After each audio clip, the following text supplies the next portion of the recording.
anthropologist. This is part 2 of my religions topic. And today we're going to be talking about religions as a framework for behavior. And also, of course, these legal systems which derive from religions. And religions and legal systems are our way of making our worldview real. The stories we tell in religion, well, also in our popular media, these stories we tell show what we value, what is right behavior, what is wrong behavior, contrasting what we see as good with what we see as evil. So religions and, of course, our legal systems provide us with a means of communicating our assumptions about the world. This is our way of sharing this information in a nice, concise package. And in a homogeneous society where everybody is of the same faith system, the religion works really well to say, this is how everybody should behave. But when we have a multicultural system and all these different faiths, we need a secular legal system to consolidate what we view as right and wrong behavior. And faiths also don't give us instructions for how to drive on the interstate, or these more nuanced things like tax codes. But they still show us how to behave. So our tax codes show us what we're supposed to do. And this is something religions wouldn't or couldn't handle.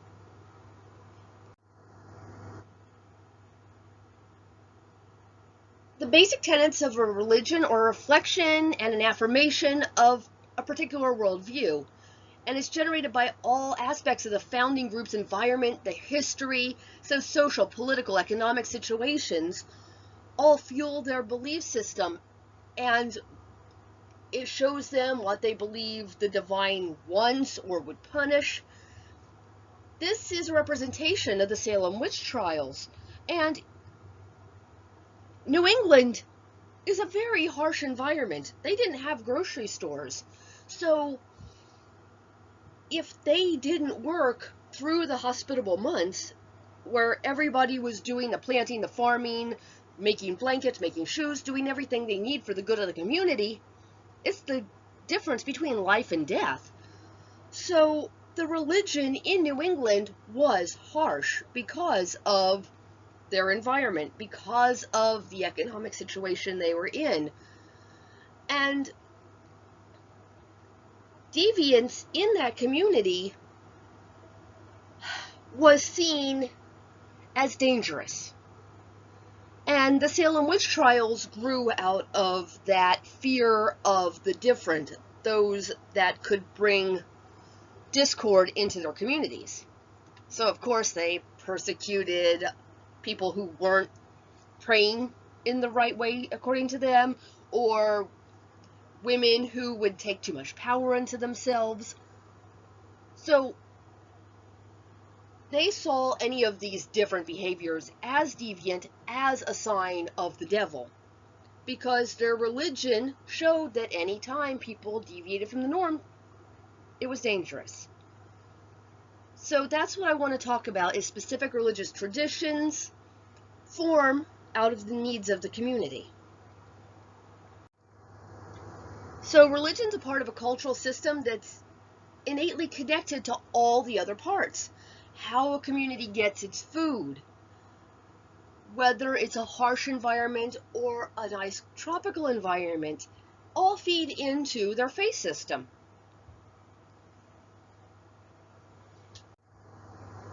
Okay, so I'm going to be talking about a couple of different Christian groups for the first half of this lecture. So I need to put this into context. There's something called the Jewish Messianic tradition. If you look at the Torah or the Old Testament, there's repeated mentions of a Messiah coming. And this Messiah wasn't necessarily going to be a mystical figure that could perform magic. All we necessarily needed from a Messiah is that it's a This person would be a righteous ruler that would lead the Jews into either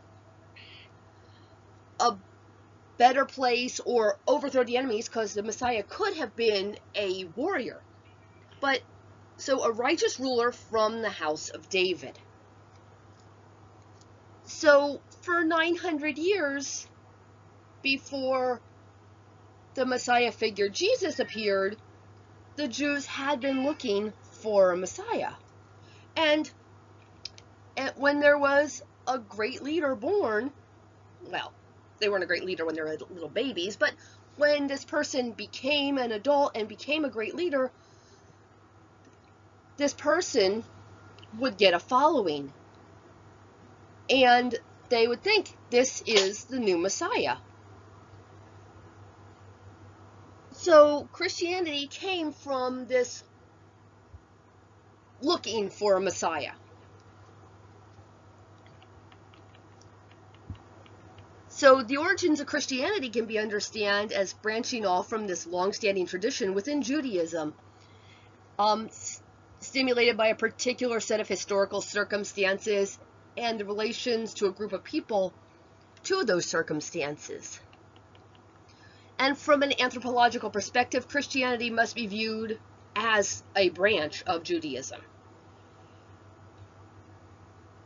So a lot of the tenets of Christianity came from this Jewish beginning. Just the same way that Islam came out of Christianity, which came out of Judaism. So these three Abrahamic religions show a lot of commonality. Like Christianity was an offshoot of Judaism, from Christianity has arisen several other Christian churches. Not several, thousands of other Christian churches. So 2,000 years ago, the Catholic Church formed. 1,000 years later, the Eastern Orthodox separated from the Catholic Church. Then, around 1500, Protestantism formed in Germany. Not too long after, the Church of England formed, and now there's Methodist, Baptist, Presbyterians. There's so many different branches, and each branch of these churches was meeting the needs of different communities. Just the same way as the Christian church populated all through Europe, populated the British Isles, the church wasn't the same as it spread. So, the exchanging of Christmas presents, especially around December, was taking over the time of Saturn's festival, in which gifts were exchanged.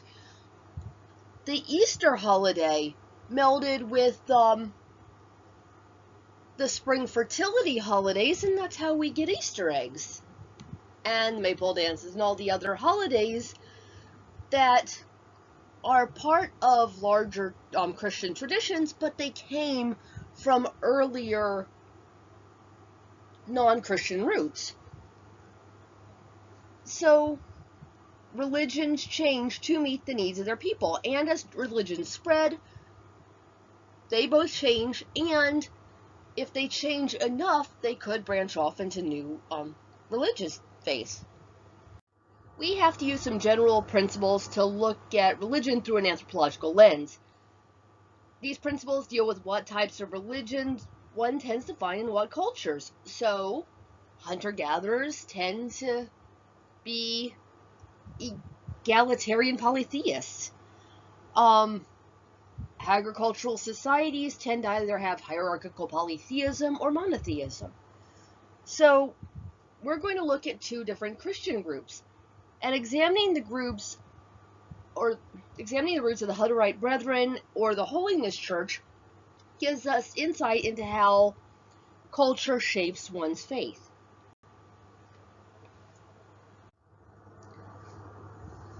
So, going back to 1520, there was Anabaptists.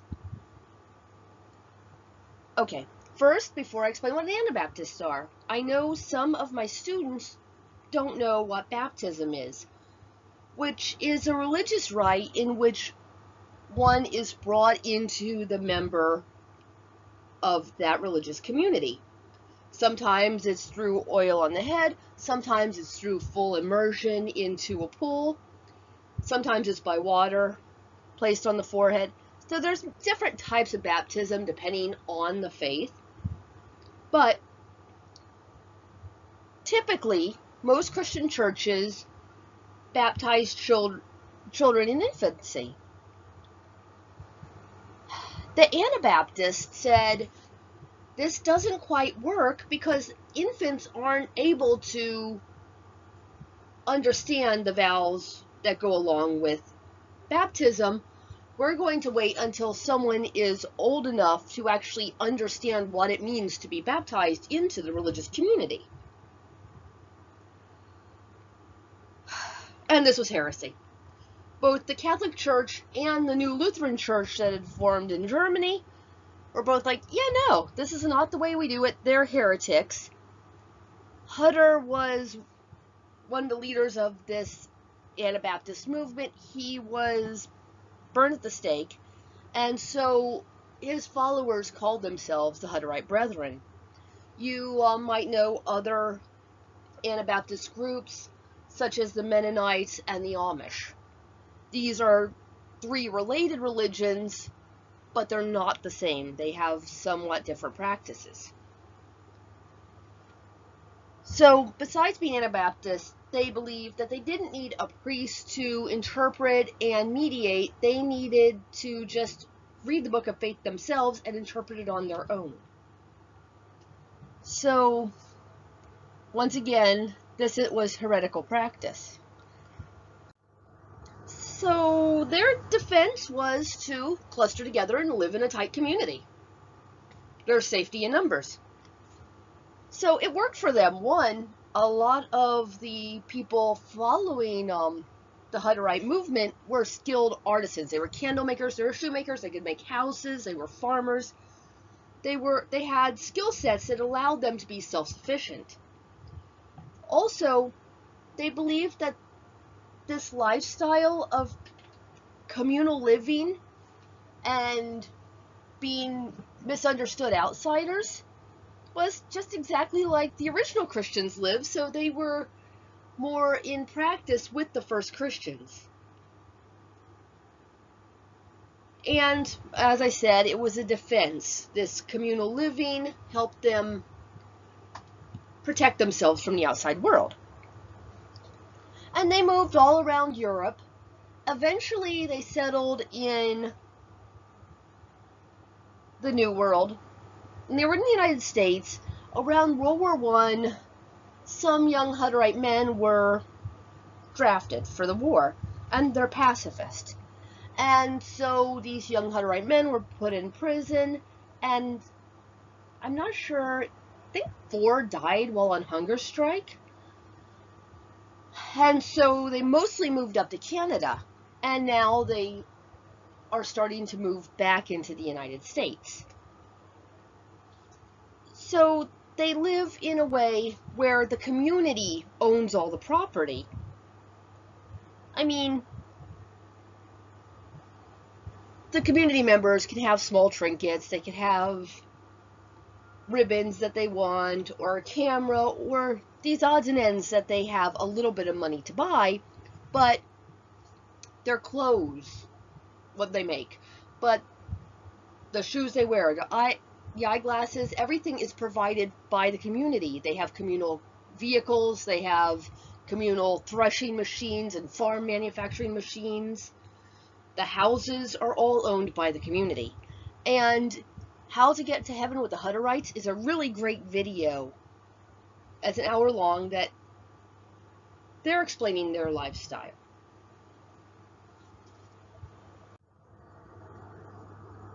The Holiness Church is an evangelical church that sprung up in the poor Appalachian areas of the United States. So They are the most widely known for being a snake handling church.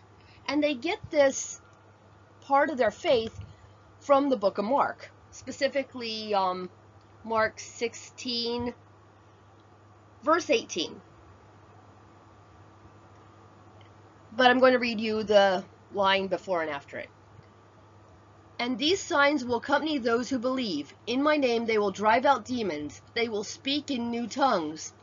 They will pick up snakes with their hand, and if they drink any deadly poison, it will not harm them. They will lay their hands on the sick, and they will be made well. So that has been used to show their faith. If one can pick up snakes, if one can drink poison and survive, it shows that they are of the chosen. So from an anthropological perspective, both this holiness church that handles snakes and they speak in tongues, drink poison, it provides them with a sense of control over some aspect of their lives, because if you know anything about the American Appalachians, that has traditionally been the most poor, economically depressed region ever. There's a lot of coal mining activity. People live in coal mining towns. And life is very dangerous for coal miners. So this shows, if I handle snakes and I'm faithful, this is evidence of God's faith. If I get bitten and I get sick and I recover, it's proof that I'm of the faithful. If someone drinks poison or gets bit by a snake and dies, it proves that they just didn't believe hard enough, and it still enforces the faith in this church. The church in itself is egalitarian. There's no formal leader of this church. There's no one that says they can interpret the Holy Book better than anyone else.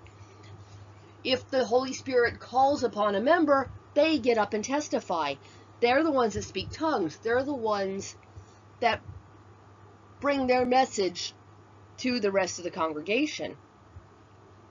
So the spiritual activity, while it's shared in a church and there's one person that tends to start it, the activities are personal, they're individual. Everyone has their own relationship with God, just like the Hutterites do.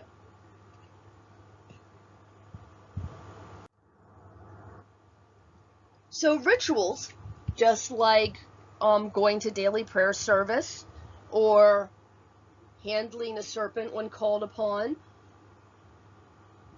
these are your behavioral components of religion. But rituals are not just religious. Rituals can also be secular. And one of the most famous rituals is our basic training. These young people are separated from civilian life. They're taken out of civilian life. They're not soldiers yet. This boot camp is a ritual. The first 2-3 days, they're completely stripped of individuality. You're put in this uniform, you have a regulation haircut, you're sleep deprived, so you don't argue as much. And then, with all this taken away and the physical fitness, the PT, you're worked to the point where your muscles are going to collapse. Most people are going to be completely and utterly jelly at the end of their first week of boot camp. And then it takes you from physically jelly into building you into this soldier. Just the same way, all the training, all the standing in line, all the yelling your social security number to the person in the chow line, all starts shaping you from being a civilian into a soldier. But you're still in this liminal phase where you're not a soldier yet. And then you're reintroduced as Private Hilpert or whatever you're coming in as. So this is a rite of passage. It is a secular ritual, taking a person from being a civilian to being a soldier with a 6 or 8 week liminal phase. So, rites of passage are public events that mark the transition of an individual or group from one social status to another. So, you're pulled out of the structure. You're pulled out of the structure in a rite of separation. So, think about your senior year in high school. You're separated out, and you're going through all these rituals, because that last few months of school, really, you're still a student, but you're kind of not really a student. You're going to special liminal events, grad night, senior skip day, the graduation ceremony itself. There's, oh yeah, prom. And there's rituals, and you're forming this sense of communitas, this bond between you and the others going through this same rite of passage. And then the graduation ceremony. You're taken away to a special place. You're put in a weird outfit. You're separated out for a little bit of time. You're walked across the stage. You flip your tassel from the other side, and you're reincorporated into society now as a high school graduate. And you re-enter the structure, normal society, as a different type of person. You went from being a child, a student, to a graduate, with the rights and responsibilities thereof. And because this is so important, I'm going to keep going on enforcing this. So, this is a big one.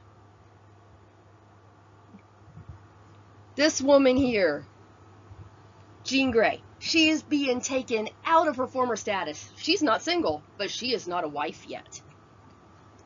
So, Jean's detached from her former status, and now she's a bride. She's not a wife. She's not single. She's separated out. And then, of course, she has her bridesmaids there to help her enter this new status. So she's detached. This is the preliminal, the separation stage. Then in the liminal stage, there's a sense of limbo between the former status and the new status.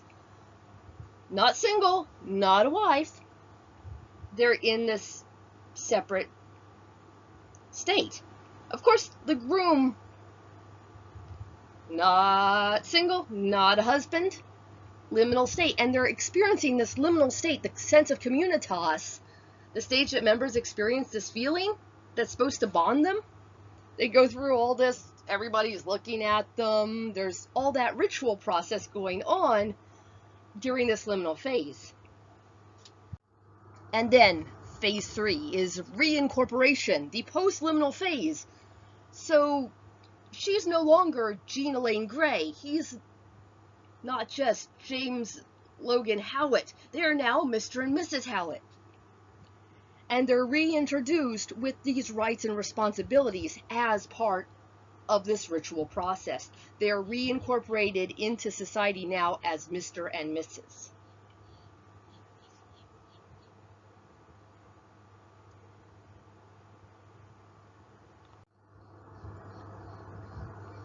So, question.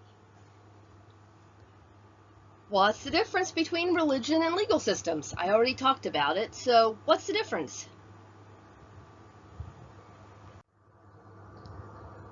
So, religion is based on supernatural explanations. A legal system, well, it might be based on supernatural explanations, is a set of secular rules governing behavior of individuals and institutions. So Hammurabi's Code, the first written legal system, was given to Hammurabi by the sun god.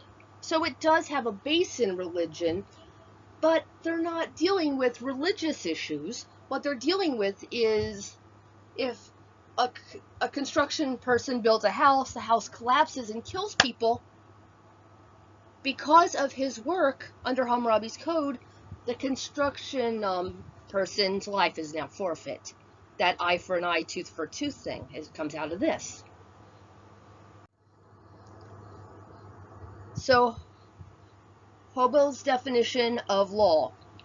A societal norm is legal if its neglect or infraction is regularly met in threat or fact by the application of physical force by an individual or group possessing the socially recognized privilege of so acting.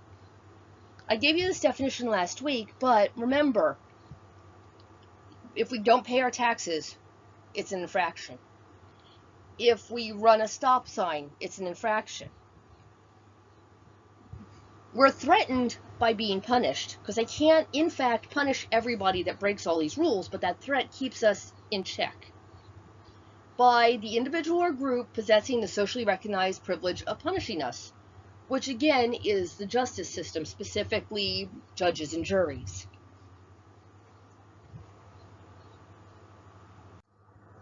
So the law's functions. They identify socially acceptable lines of behavior for inclusion in the culture. What is it okay to do? What's it not okay to do? They allocate authority who may legitimately apply force. I mean, if I was mad at my neighbor because they stole my fruit off my tree, am I allowed to beat him and take my food back? No. Am I allowed to punish someone for committing a crime against me? No, because then there would be chaos. So who's legitimately allowed to apply force? The law functions to settle troubled cases. What happens when there's things in contest? And law redefines relationships as concepts of life change. So when we're under 18, our parents' legal duty is to take care of us. When we hit that 18 mark, it's no longer our parents' responsibility. Some cultures now are putting it in when you're an adult and your parents are now elderly, it is now your legal responsibility to visit and care for them. So as those concepts of life change, the law redefines those relationships and says what we have to do. Also, it redefines relationship for husband and wife. What are those legal responsibilities to one another? So this brings us to the legitimate use of violence.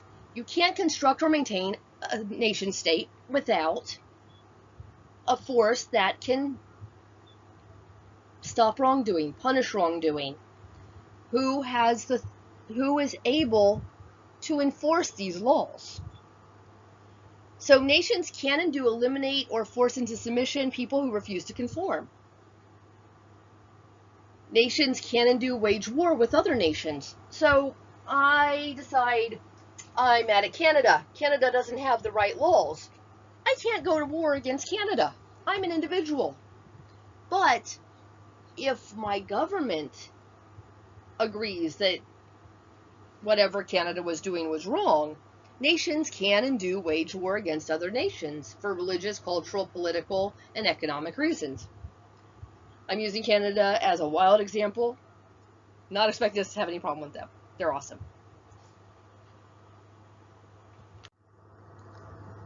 So we need nationalism. Nationalism is good for the most part.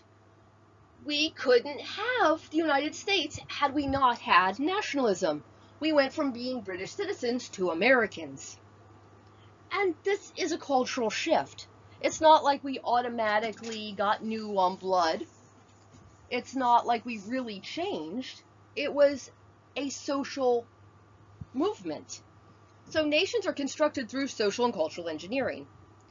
Nationalism's an ideology that generates homogeneity. This is what an American is. We're independent. We're self-sufficient. We're strong-willed. We're honest. We're hardworking. And we see that this is what an American is. We comply to our form of laws, and we're loyal to this notion of what it is to be an American. People are convinced or coerced into sharing a common religion, language, ethnic membership, and history. So when you're forming a nation, nationalism's good. Patriotism is good. The problem with nationalism, and the problem, our founding fathers foresaw it could go wrong, and he put checks and stuff into it so it couldn't happen.